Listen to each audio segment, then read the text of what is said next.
నమస్తే NCN news కి స్వాగతం. నేను ప్రశాంతి. ముందుగా బులెటిన్లో హెడ్లైన్స్.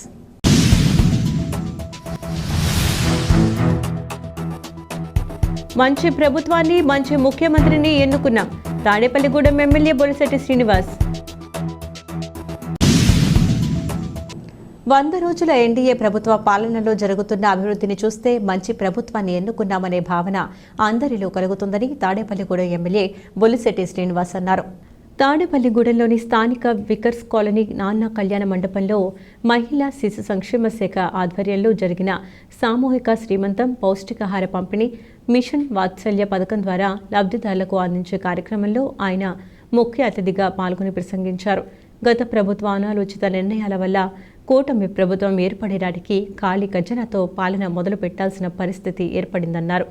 కనీసం జీతాలు కూడా ఇవ్వలేని పరిస్థితుల్లో ముఖ్యమంత్రిగా ప్రమాణ స్వీకారం చేసిన చంద్రబాబు తన అనుభవాన్ని అంతా జోడించి సకాలంలో జీతాలు చెల్లించడంతో పాటు ఇచ్చిన హామీలన్నీ నెరవేర్చే దిశగా పాలన కొనసాగిస్తున్నారన్నారు. రాష్ట్ర ప్రభుత్వ ఖజానాలో నిధులు లేకున్నా ఎన్డీఏ కూటమిలో ఉన్న నేపథ్యంలో కేంద్ర ప్రభుత్వం నుంచి వచ్చిన నిధులను దారి మళ్లించకుండా నేరుగా ప్రజలకే పథకాలు అందేలా ప్రణాళికలు రూపొందించడం జరిగిందన్నారు. పంచాయతీ నిధులను దారి మళ్లించి గ్రామాలను అభివృద్ధికి ఆమడ దూరం నిలిపిన ఘనత వైఎస్ జగన్కు దక్కుతుందని, అలాంటి పరిస్థితుల నుండి ఆర్థిక సంఘ నిధులను నేరుగా పంచాయతీలకు ఇవ్వడం ద్వారా కూటమి ప్రభుత్వం స్థానిక సంస్థల అభివృద్ధికి విశేష కృషి చేస్తుందన్నారు. ఇందువరకు అత్యంత పవిత్రమైన తిరుమల లడ్డూ ప్రసాదాన్ని సైతం కల్తీ చేసిన ఘనత గత ప్రభుత్వానికి దక్కుతుందన్నారు. అంతేకాకుండా ప్రభుత్వం అందించే పౌష్టికాహారాలతో పాటు బాలింతలకు, చిన్నారులకు ఆయన సొంత నిధులు 30,000 రూపాయలు వెచ్చించి వివిధ రకాల పౌష్టికాహారం ఎమ్మెల్యే బొలిశెట్టి శ్రీనివాస్ అందజేశారు. అనంతరం మిషన్ వాత్సల్య పథకంలో భాగంగా తల్లిదండ్రులను కోల్పోయిన పిల్లలకు ప్రభుత్వ నిధులు 4,000 రూపాయల చొప్పున అందజేశారు. ఈ కార్యక్రమంలో తెలుగుదేశం పార్టీ నియోజకవర్గ incharge Valavala Babji, BJP incharge Eethakottu Tataji, municipal commissioner Yesubabu, కూటమి నాయకులు ఆడబాల నారాయణమూర్తి, పాలూరి వెంకటేశ్వరరావు, పట్నాల రాంపండు, పుల్ల బాబీ, పరిమి రవి, గుండుమొగుల సురేష్, నల్లగంచు రాంబాబు, పైబోయిన వెంకటరామయ్య, మద్దాల మణికుమార్, చాపల రమేష్, లోవరాజు, అల్లు సత్య, అనిల్, వెజ్జు రత్నకుమారి, అడప జమున, ముద్దాల లక్ష్మీ ప్రసన్న, కొల్లి రామావతి మరియు ప్రభుత్వ అధికారులు పాల్గొన్నారు.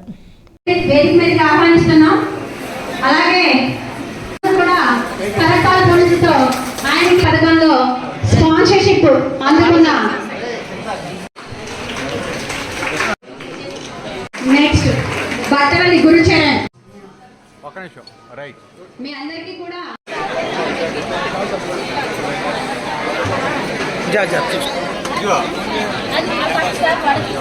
భవానీ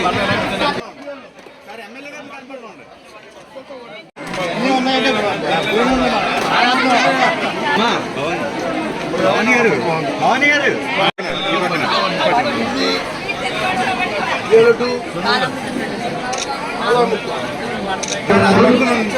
అలా పట్టుకో.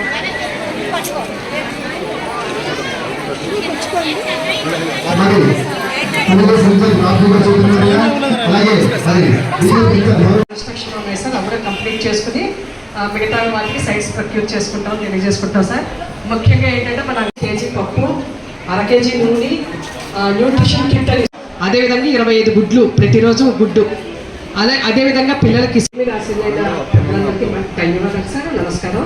ఈ పోషకాహారం కాకుండా చైల్డ్ మ్యారేజెస్ బిలో 18 ఎవరైనా కూడా ఈ చైల్డ్ మ్యారేజెస్ ఇలాంటివి ప్రివెంట్ చేయటం మనం, అదేవిధంగా గర్భవతుల్ని ఇన్ టైంలో మనం రిఫర్ చేయటం, అదేవిధంగా చిన్నపిల్లల మీద అగాయిత్యాలు, యూట్యూబ్, ఈ ఫోన్స్, ఆండ్రాయిడ్ ఫోన్స్ వచ్చాక సార్ కార్యక్రమానికి అధ్యక్షత వహించినటువంటి ఐసీడీఎస్ భవానీ గారికి, అదేవిధంగా ఈ కార్యక్రమం చేసినటువంటి మా మిత్రులు బీజేపీ పార్టీ అధ్యక్షులు అన్నగారు ఎత్తుకోట తాతాజీ గారికి, అదేవిధంగా తెలుగుదేశం పార్టీ ఇన్ఛార్జ్ మిత్రులు మనోహర్ మల్లికార్జునరావు గారికి, మున్సిపల్ కమిషనర్ గారికి. ఉంటే మేము చెప్పలేం, ఇది మంచి చేయాలనే దానికి మీరు ఏ సలహాలు ఇవ్వాలన్నా కూడా మాకు కూడా తెలియదు. కాబట్టి ఇలాంటి కార్యక్రమాలు జరుగుతున్నాయి. కాబట్టి మొన్నటిదాకా మరి గడిచిన 7 రోజులు కూడా మరి అందరూ కూడా 100 రోజులు ఇది మంచి ప్రభుత్వం కార్యక్రమాన్ని ఇటు రూరల్లో కానీ, పెంటపాడు మండలంలో కానీ, అర్బన్లో కానీ మనం చేసుకున్నాం. మరి అదేవిధంగా ఈ ప్రభుత్వం ఏదో ఇవాళ అన్నీ చేస్తామని మేము చెప్పట్లేదు. ఏదైతే మాట 6 pageలో మాట ఇచ్చారో చంద్రబాబు గారు, దాంట్లో ఒకటొకటిగా చేసుకుని రాగలుగుతున్నారు. ఎందుకంటే జీతాలు ఇవ్వలేని పరిస్థితి, పెన్షన్లు ఇవ్వలేని పరిస్థితి, అసలు ఏ బిల్లులు రాకుండా ఉన్న పరిస్థితి. పల్లెటూరు చూసుకుంటే మరి ఎదురు చూపులు అనమాట.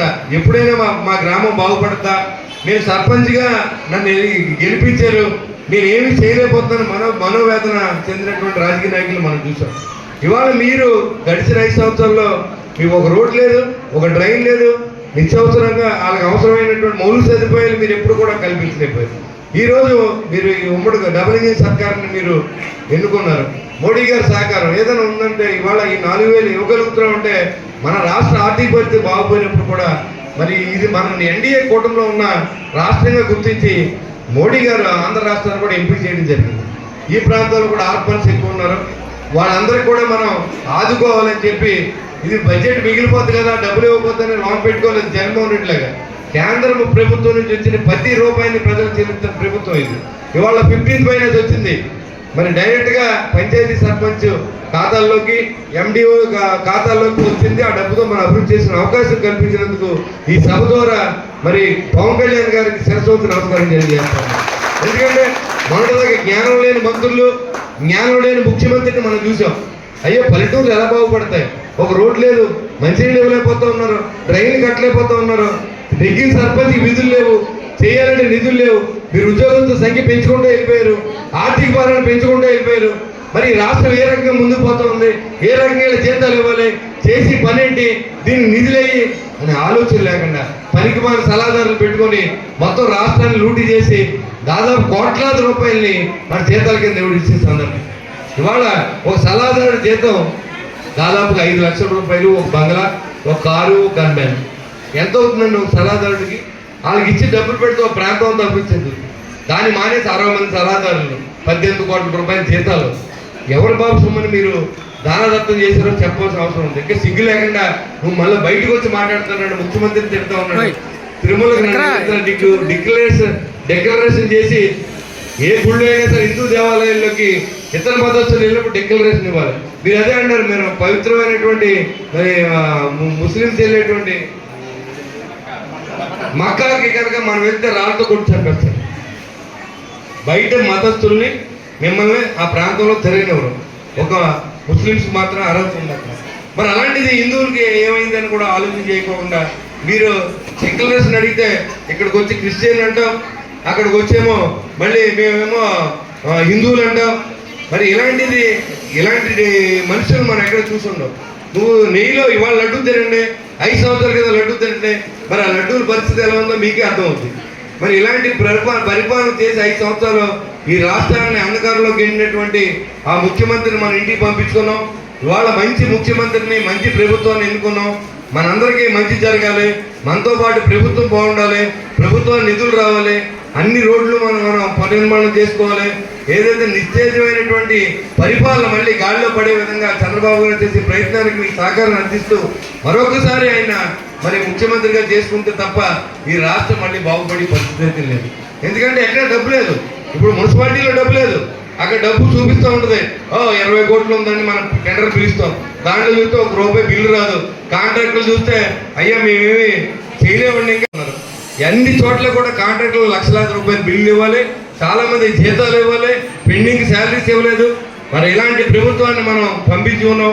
ఈ రోజు రాబోయే ప్రభుత్వాలు కొంత ఆలస్యమైనప్పుడు కూడా ఇవాళ మరి గడిచిన 5 సంవత్సరాల్లో ఏ రోజు కూడా టైంకి రైతులు డబ్బులు ఇవ్వాలి.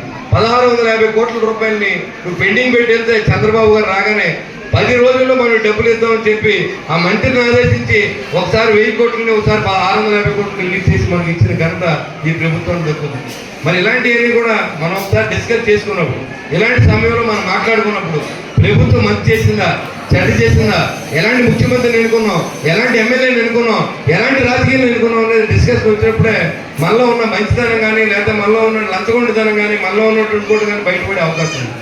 కాబట్టి మనం ఏ తప్పు చేయనప్పుడు ధైర్యంగా మాట్లాడచ్చు. తప్పు చేస్తే మనం మాట్లాడతాకే మైకు అక్కర్లేదు, ఏం అక్కర్లేదు, మనం పక్కన కూర్చోవచ్చు. కాబట్టి మనం ఏ తప్పు చేయలేదు కూడా. కాబట్టి ఏ మంచి పనికైనా సరే నేను మీతో ఉంటానని చెప్పి నేను మీ అందరి దగ్గర ఈ అవకాశం ఇచ్చినటువంటి మీ అందరికి కూడా మరొకసారి నమస్కారం తెలియజేసుకుంటూ సెలవు తీసుకుంటాను. జై హింద్.